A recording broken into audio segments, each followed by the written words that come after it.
Powerful people don't walk into a room and say, "Hi, how are you?" They don't waste words on filler or beg for connection. They walk in, they own the space, and every move is intentional. Power isn't polite small talk. It's precision, it's presence.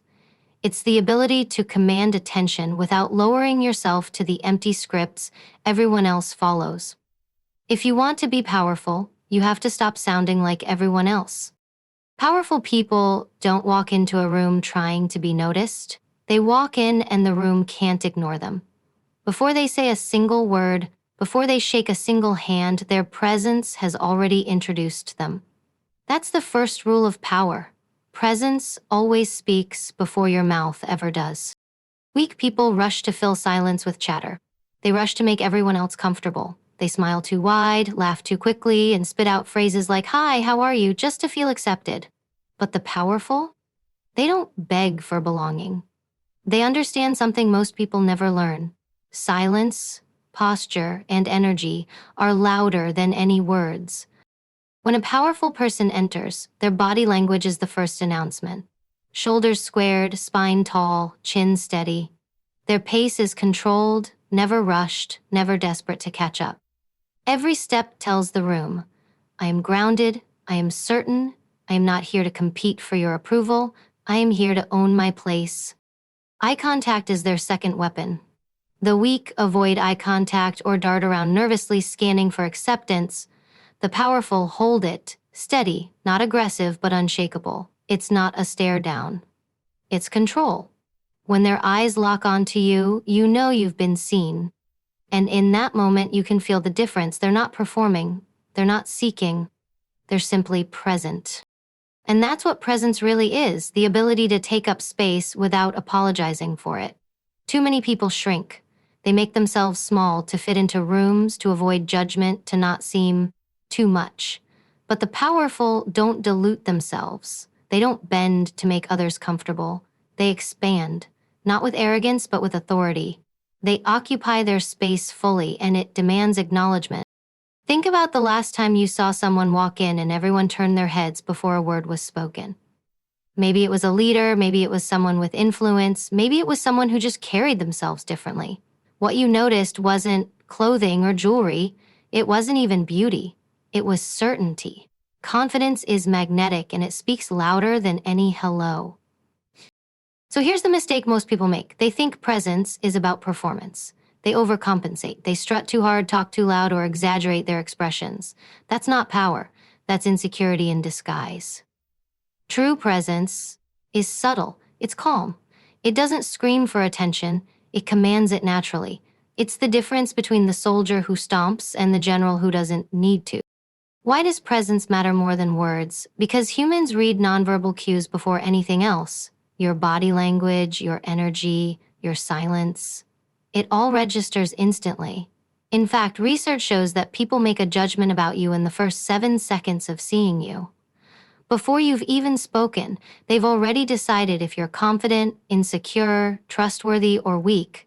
That means if you walk in desperate to prove yourself, you've already lost. But if you walk in with controlled presence, you've already won half the battle. Presence also establishes hierarchy. When you walk in with composure, people feel it. They sense you're not rattled, you're not rushed, you're not performing. And in that stillness, you project strength. People trust those who look unshaken. People follow those who look certain. Here's the tactical part. You can train your presence. It's not magic, it's discipline. Start with posture. Fix your shoulders. Lift your head. Walk slower than you think you should, because rushing communicates weakness, while steadiness communicates power. Then train your silence. Stop filling every gap with nervous words. Let people lean into your pauses. That's how you control a room. And finally, master your eye contact. Hold it, not with hostility, but with calm authority. Don't look away too quickly. Don't dart your eyes around like prey. When you connect, connect with intention. That's how presence translates into respect. The truth is, when presence speaks first, you don't need "Hi, how are you?" People already feel you. They already know you're there. You've made your statement without saying a word. That's why the powerful don't rush into meaningless chatter, because their silence is already louder than your greeting. So ask yourself, when you walk into a room, do people feel your presence or do they only hear your words? Because if presence isn't speaking first, then you're already talking from behind. And the powerful, they never start from behind. Powerful people don't speak to fill space, they speak to move it. They understand that every word they put into the world either strengthens their authority or weakens it. And because of that, they treat words like currency. They never spend carelessly. Most people talk too much. They talk without intention, without focus, without strategy. They say, "Hi, how are you?" Not because they care, but because they're conditioned. It's autopilot. It's filler. It's an attempt to smooth over silence. But what does filler communication do? It dilutes your presence. It takes away the sharpness of your words. And the powerful refuse to dilute themselves. Here's the truth. Words are not just sounds, they are signals. Every sentence you speak tells people how to treat you. Weak words tell people you're uncertain, submissive, or desperate for connection. Strong words communicate direction, confidence, and clarity. That's why powerful people don't waste time with casual greetings or meaningless chatter. They speak with purpose. Think about it. When a leader enters a room and immediately says, "How are you?" it sounds ordinary, forgettable. But when that same leader opens with, "Let's begin, here's what matters right now," or "We need to address this directly," the entire tone shifts. You've established authority before the meeting even starts. This is the discipline of intentional language. Every word must carry weight. The powerful understand that when you treat your words as tools, you sharpen your influence. When you throw words around casually, you dull your edge. Let me give you a tactical lens here. There are 3 categories of speech that powerful people avoid. Filler language. Words like, like, whatever. These are verbal leaks. They drain authority from your presence. When you use them, you sound unsure, hesitant, or untrained. Approval-seeking phrases. Is that okay? Do you know what I mean? Right. These phrases signal you're looking for reassurance instead of standing on your own statement. The powerful don't ask for permission with their words. They state, they declare, they direct. Casual chatter. Overused greetings, shallow small talk, anything that serves no purpose. The powerful may acknowledge you, but they don't try to build connection through fluff. They build it through clarity, consistency, and precision. Now here's the flip side, the language of power. These are the verbal tools the strong sharpen daily. Direct statements. We start now. This needs to change. Here's what we're doing. No fluff, no apology, just clarity.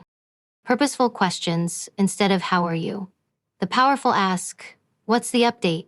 or "What do we need to accomplish?" Questions that drive the conversation where they want it to go. Statements of certainty. They don't say, "I think this might work." They say, "This is the best course of action." Certainty creates confidence. Hesitation creates doubt. Every word they use is designed to set tone and establish control. Because they know the moment you open your mouth, people are assessing whether you should be followed or ignored. Let's get tactical. Here's an exercise. Record yourself in a normal conversation. Play it back. Listen carefully to how much of your speech is filler versus power. You'll probably be shocked at how many empty words you use without thinking. That awareness alone is step 1 to sharpening your communication. Another exercise, replace your casual greetings with intentional ones. Instead of "Hi, how are you?" try, "Good to see you. Let's talk." Instead of "How's everything going?" try, "Where do we stand right now?" These aren't just words, they're commands disguised as conversation. And here's the psychological truth. People remember the powerful not because they speak the most, but because they speak the sharpest. They don't throw 100 words into the air hoping something sticks. They drop one precise sentence that cuts through the noise. That's why when the powerful speak, people lean in. Weak communication is about being liked. Powerful communication is about being respected. And respect comes when your words are rare, intentional, and heavy with meaning. So ask yourself, do your words carry weight, or do they evaporate the moment they leave your mouth? Do people walk away remembering what you said, or do they forget you as soon as the conversation ends? The answer lies in how you treat your words. Are they currency you protect, or loose change you throw away? The powerful choose every word with purpose, and that's why their presence lingers long after the conversation is over. One of the biggest differences between powerful people and everyone else is this: they don't seek approval. They don't shape their words or their presence around, do you like me? Do you accept me? Do you think I'm nice? Because power is never built on begging, it's built on respect. When most people walk into a room, they're scanning for validation. They're smiling a little too wide, nodding too often, throwing out soft greetings like, "Hi, how are you?" just to signal, "Please like me. Please don't reject me." But here's the harsh truth. The moment you seek approval, you give away power. You place yourself below the very people you're trying to impress. Powerful people don't start conversations to be liked. They start them to set tone, establish authority, and direct attention. Approval is cheap. It changes with moods, gossip, and trends. Respect? That lasts. Respect doesn't depend on whether someone likes you today. It depends on whether they trust your consistency, your strength, and your ability to hold your ground. This is why powerful people don't waste energy chasing likability.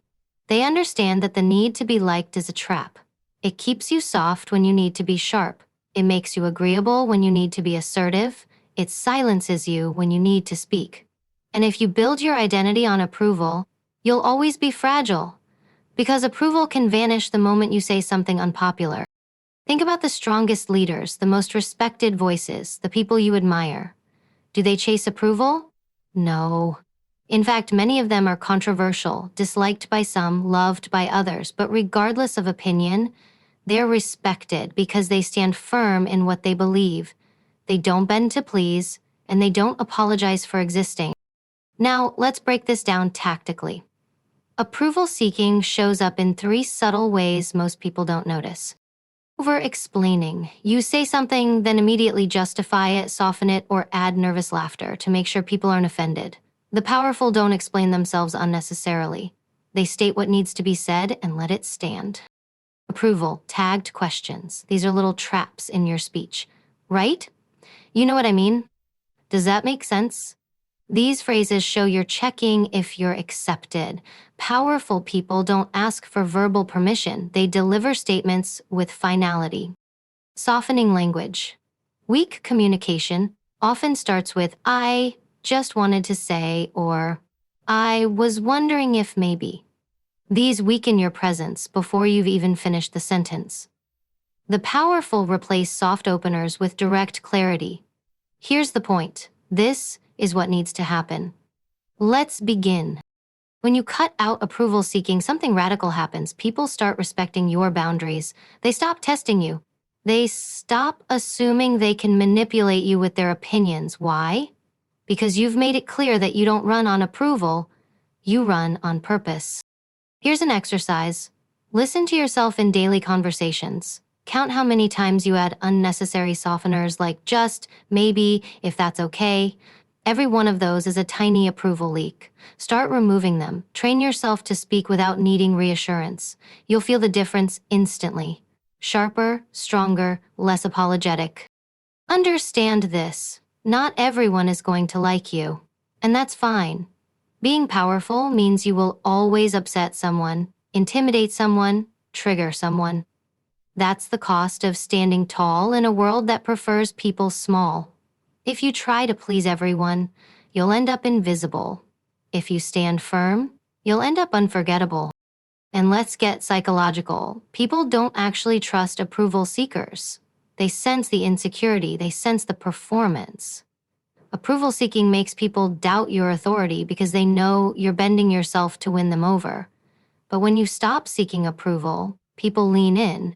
They might not like everything you say, but they respect that you have the courage to say it without begging for acceptance.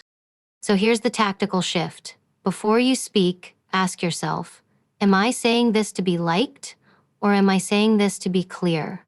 Am I softening my voice to avoid conflict, or am I sharpening it to command respect? Power isn't about pleasing the room. Power is about leading it. Powerful people don't start conversations to win smiles. They start conversations to set the standard. And when you stop chasing approval, you stop being controlled by it. Because here's the reality. Approval is borrowed, respect is earned, and the powerful never borrow. Powerful people don't waste oxygen on meaningless chatter. They don't walk into a room asking, "Hi, how are you?" Because that question doesn't build influence, it doesn't move strategy, and it doesn't command respect. Small talk is cheap. Power is expensive. And the way powerful people open their mouths reflects which side of that line they stand on. Let's get real. Most people talk just to talk. They open with pleasantries not because they care, but because they've been trained to fill silence with noise.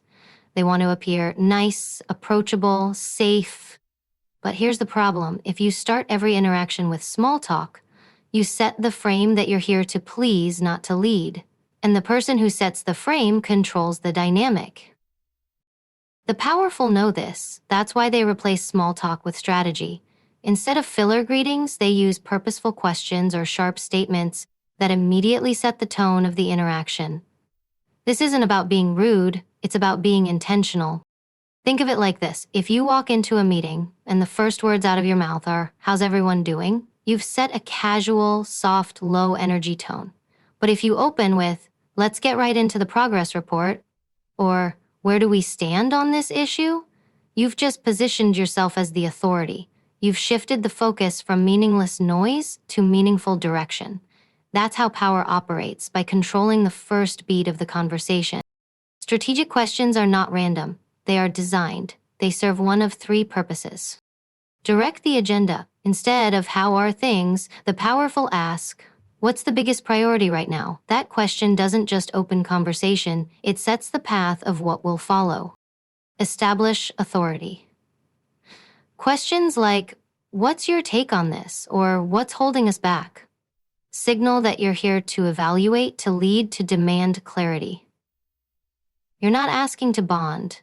You're asking to move the needle. Force clarity. While others dance around issues, the powerful cut straight to them. What's the obstacle? What needs fixing? What's the bottom line? Strategic questions strip away the fluff and reveal the truth. Notice the difference? Small talk pulls people into comfort. Strategic questions pull people into focus. And focus is where influence is built. Now, let's talk about psychology. When you ask a shallow question, people give you shallow answers. When you ask a strategic one, they reveal more about themselves, about the situation, about where the real power lies. Strategic questions don't just guide the conversation, they expose the players. They reveal who's prepared, who's hiding, who's worth listening to. That's why powerful people don't waste time on "How are you?" They don't need surface-level data, they want the truth. Here's the tactical takeaway. Before you enter any room, prepare your opening line. Ask yourself, what is the frame I want to set? What is the energy I want to establish? What outcome do I need to drive? Then craft your first question or statement to align with that. Don't improvise with fluff, lead with strategy. Examples. Instead of, "Hi, how are you?" "What progress have we made since last week?" Instead of, "How's it going?" "What's the most urgent issue on the table?" Instead of, "Hope everything's good," "Where do we stand right now?" See the difference? One wastes time, the other shapes reality. And let's be clear, this doesn't mean the powerful are cold or robotic. It means they value clarity over comfort. They know that being everyone's friend won't make them respected. It'll make them forgettable. But asking the right question at the right moment, that makes them unforgettable. Strategic questions also send another signal. I value your time and mine. When you cut out small talk, you're telling the room, I'm not here to play around, I'm here for results. And that tone alone commands attention. So ask yourself, are you opening conversations to blend in or to take control? Because every time you default to, hi, how are you give away the chance to lead. The powerful never waste the opening. They use it to claim the frame. The truth is, anyone can speak, but not everyone speaks with strategy. And when you start replacing small talk with sharp, purposeful questions, you stop sounding ordinary and start sounding like authority. Too many people waste their energy trying to be liked. They chase rapport as if being friendly is the same thing as being powerful. But here's the truth. People may like you, they may even smile at you, but liking does not equal following. Liking does not equal trusting, and it definitely does not equal respecting. Rapport is surface, respect is substance, and the powerful always choose substance. When you chase rapport, you play the game of constant approval. You adapt your tone, you soften your words, you bend your spine to make others comfortable. You give compliments you don't mean, laugh at jokes that aren't funny, and hand out pleasantries like, hi, how are you, just to fit in. But rapport is fleeting. The second you stop feeding it, it fades. Respect, on the other hand, is earned through consistency, discipline, and unwavering standards. It's not built in a smile or a handshake. It's built in how you carry yourself when the room is tense, when stakes are high, when people are watching to see if you'll crack. That's why powerful people don't waste time chasing rapport. They're too busy establishing respect. Let's get tactical. How do the powerful command respect? Consistency over niceness. People don't follow you because you're nice, they follow you because you're reliable. The powerful show up the same way every time. They don't have to perform. Their steadiness speaks for them. Boundaries over pleasantries. Chasing rapport often means letting people cross lines without consequence. The powerful don't blur their boundaries just to keep the peace. They set them clearly, and they enforce them without apology. Results over words. Rapport thrives on chatter. Respect thrives on delivery. The powerful don't need to remind you they're capable. Their results prove it. And that proof builds more respect than 100 small talk greetings ever could. And here's the psychological angle. Rapport makes people feel good, but respect makes them follow. People may like you and still dismiss you. They may enjoy your presence and still ignore your authority. But when they respect you, they can't ignore you. They can't brush you aside, because respect locks you into their perception as someone to take seriously. This is why the powerful value respect over rapport every single time. They know rapport makes you popular, but respect makes you unshakable. Now, this doesn't mean the powerful are cold or unkind. It means they don't confuse being friendly with being effective. They don't sacrifice authority just to win a smile. They understand that in the long run, the person who is respected will always outlast the person who is merely liked. Think about it. Who do you remember longer? The person who made small talk or the person who commanded respect by holding the room? Who do you trust more? The one who says, how are you, with a fake smile? Or the one who delivers results, shows discipline, and never folds under pressure? Rapport entertains you. Respect secures you. Rapport, here's the tactical shift. Stop chasing being liked. Stop asking yourself, did I come across as friendly? Start asking, did I come across as strong? Did I communicate clearly? Did I uphold my standards? That's the shift from rapport to respect. Practice it in daily interactions. Instead of filling silence with pleasantries, let your presence speak. Instead of bending to make someone comfortable, hold your ground. Instead of over-explaining to win approval, state your point and stand by it. Watch how quickly people begin treating you differently because they sense you're not playing the rapport game anymore. And here's the kicker. When you choose respect, real rapport follows naturally. People may not always like you at first, but over time, they'll trust you more. And trust builds deeper loyalty than any forced friendliness ever could. Too many people waste their energy trying to be liked. They chase rapport as if being friendly is the same thing as being powerful. But here's the truth. People may like you. They may even smile at you. But liking does not equal following. Liking does not equal trusting. And it definitely does not equal respecting. Rapport is surface. Respect is substance. And the powerful always choose substance. When you chase rapport, you play the game of constant approval. You adapt your tone, you soften your words, you bend your spine to make others comfortable. You give compliments you don't mean, laugh at jokes that aren't funny, and hand out pleasantries like, "Hi, how are you?" just to fit in. But rapport is fleeting. The second you stop feeding it, it fades. Respect, on the other hand, is earned through consistency, discipline, and unwavering standards. It's not built in a smile or a handshake. It's built in how you carry yourself when the room is tense, when stakes are high, when people are watching to see if you'll crack. That's why powerful people don't waste time chasing rapport. They're too busy establishing respect. Let's get tactical. How do the powerful command respect? Consistency over niceness. People don't follow you because you're nice. They follow you because you're reliable. The powerful show up the same way every time. They don't have to perform. Their steadiness speaks for them. Boundaries over pleasantries. Chasing rapport often means letting people cross lines without consequence. The powerful don't blur their boundaries just to keep the peace. They set them clearly, and they enforce them without apology. Results over words. Rapport thrives on chatter, respect thrives on delivery. The powerful don't need to remind you they're capable, their results prove it. And that proof builds more respect than 100 small talk greetings ever could. And here's the psychological angle. Rapport makes people feel good, but respect makes them follow. People may like you and still dismiss you. They may enjoy your presence and still ignore your authority. But when they respect you, they can't ignore you. They can't brush you aside because respect locks you into their perception as someone to take seriously. This is why the powerful value respect over rapport every single time. They know rapport makes you popular, but respect makes you unshakable. Now, this doesn't mean the powerful are cold or unkind. It means they don't confuse being friendly with being effective. They don't sacrifice authority just to win a smile.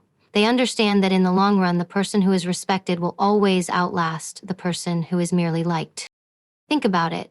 Who do you remember longer? The person who made small talk or the person who commanded respect by holding the room? Who do you trust more? The one who says, "How are you?" with a fake smile, or the one who delivers results, shows discipline, and never folds under pressure? Rapport entertains you. Respect secures you. Done? Here's the tactical shift. Stop chasing being liked. Stop asking yourself, did I come across as friendly? Start asking, did I come across as strong? Did I communicate clearly? Did I uphold my standards? That's the shift from rapport to respect. Practice it in daily interactions. Instead of filling silence with pleasantries, let your presence speak. Instead of bending to make someone comfortable, hold your ground. Instead of over-explaining to win approval, state your point and stand by it. Watch how quickly people begin treating you differently because they sense you're not playing the rapport game anymore. And here's the kicker. When you choose respect, real rapport follows naturally. People may not always like you at first, but over time they'll trust you more. And trust builds deeper loyalty than any forced friendliness ever could. So ask yourself, are you spending your time trying to be liked? Or are you earning the one thing that outlasts every smile and every hello?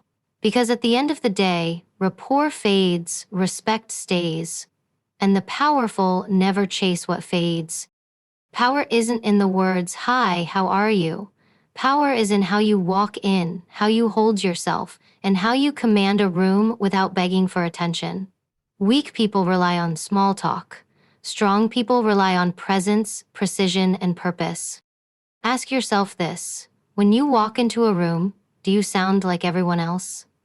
Do you open your mouth and immediately dilute your authority with empty scripts? Or do you force people to stop, look, and listen without you even asking? That's the real test. Powerful people understand that every second, every movement, every phrase is a choice.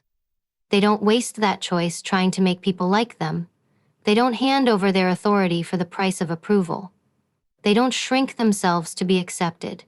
Instead, they sharpen their silence, they choose their words with intent, and they stand tall enough to make the room adapt to them. That's the difference. Ordinary people enter a space hoping to blend in. The powerful enter a space knowing they belong there. Ordinary people start conversations with meaningless chatter to soften their presence. The powerful start conversations that shape outcomes. They don't follow scripts, they write them. And here's the hard truth. If you want to be powerful, you have to stop caring about whether everyone is comfortable with you. Because power doesn't exist in comfort zones. Power exists in discomfort, in the silence you don't rush to fill, in the boundaries you refuse to bend, in the authority you project without asking for permission. So the next time you walk into a room, remember this. Your first impression is not in your words, it's in your presence. Your authority is not in your pleasantries, it's in your precision. And your power is not in your likability, it's in your respect. People will forget your small talk.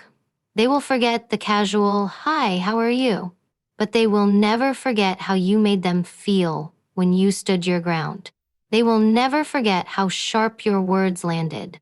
They will never forget the silence you controlled that others couldn't handle. The question isn't, should I stop saying, "Hi, how are you?" The question is, am I speaking to blend in, or am I speaking to command the room? Because one makes you invisible, the other makes you unforgettable. And if you want to be powerful, unforgettable is the only option.